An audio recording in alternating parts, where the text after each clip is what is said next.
Santa Maria, Santa Teresa, Santa Anna, Santa Susanna, Santa Cecilia, Santa Capilia, Santa Domenica, Mary Angelica, Frater Ashes, Frater Pietro, Julianus, Petronilla, Santa Santos, Mirosław, Vladimir, and all the rest.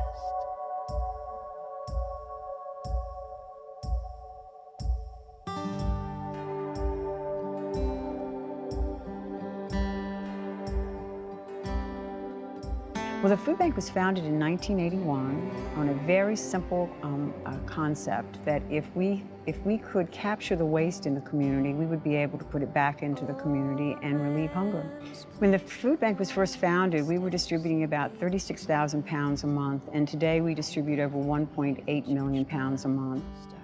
Of course, not only has hunger changed in our community, but it's changed across the country. Last year, we had 49 million Americans that were seeking emergency food assistance, of which 17 million are children. This recent economic crisis that our entire country has experienced, I think, has brought into view for us all that silent struggle that so much of our community faces, and that is hunger. We've seen people that never thought they would be in a position to need food assistance. So what's changed is that the person who might need food assistance today is sitting next to you in church, maybe, or at your synagogue. They're sitting next to your child in school. It's someone that you might know. The more involved I got, the more that I saw the need, not just, in the community, but in my backyard.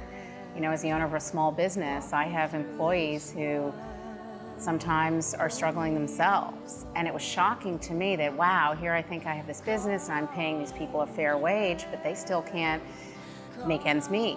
The money was so small when I got the money.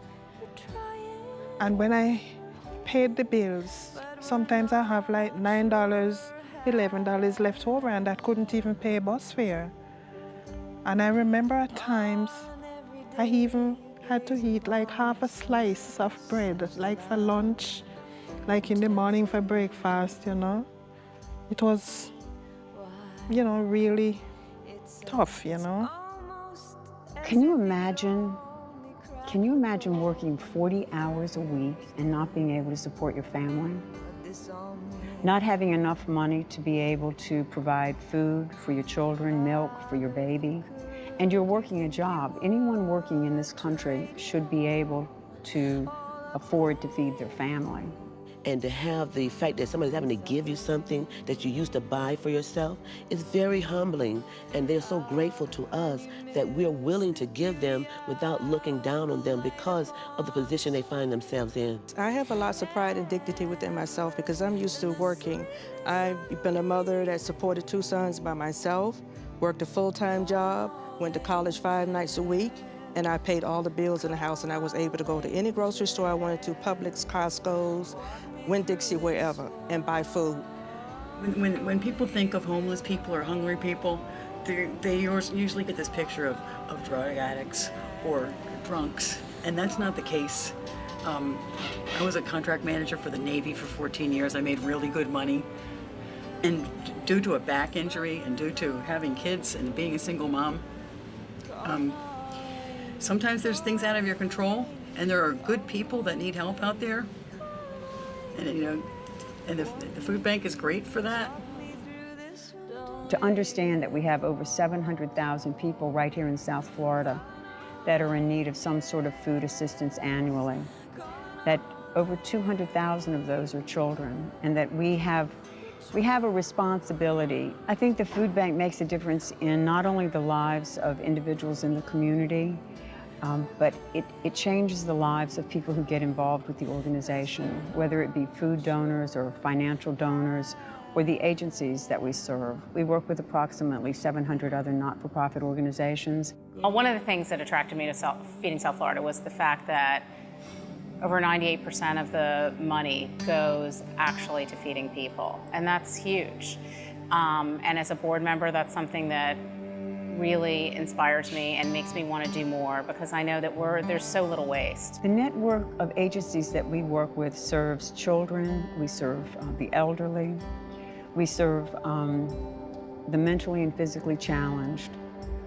Pantries and soup kitchens are on the front lines every day, working with people who might just need an extra meal, or they might need a box of food to last them until their paycheck comes at the end of the month.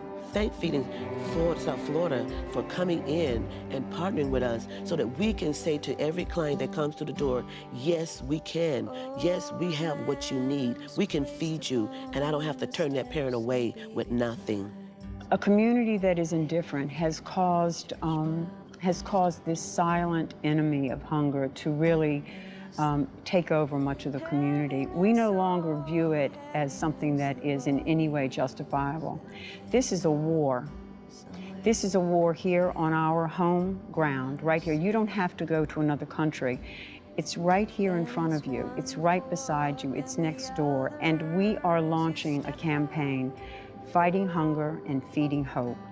So we really, need the community to help us to really stock those shelves so we can grow and feed more people. The need here is so great. We are doing so much, but there's so much more to be done. There's so many people that go to bed hungry every night, and we're only touching a fraction.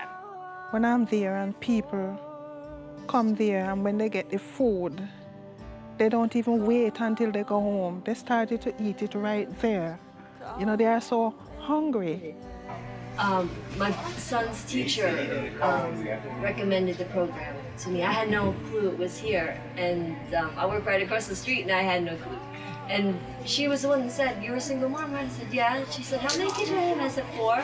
And she's like, "Oh, you have to be in this program. It's right near you where you work. It'll help you out." I said, "Oh, okay." And she was like an angel. She just, made a good thing happen for me. It gets down to how you help. It's an individual person that can really change another individual person's life. And it's almost guaranteed that your life will change as well. There have been times I've been so tired that I didn't want to go, but I think of every mother that walks into that ministry broken, wanting to feed her kids, but don't have anything in the refrigerator or in the cupboards to give to them. So I feel like every time I'm doing this, my mother is looking down from heaven and saying, "Thank you for remembering from whence you came." It's something that I feel compelled to do now. Now it's not just something that I want to do, it's something I feel like I have to do. That it's something bigger than all of us. I think when you have that experience, that you come to understand that the thing you are is so powerful that you can help another person, it changes your life. Tell them to please donate as much food as you can, as much money as you can, and your time, volunteers, and just continue to do what they're doing. It's a blessing. It is truly, truly a blessing. So I thank God. I just, you all just continue what you're doing. Just continue to give.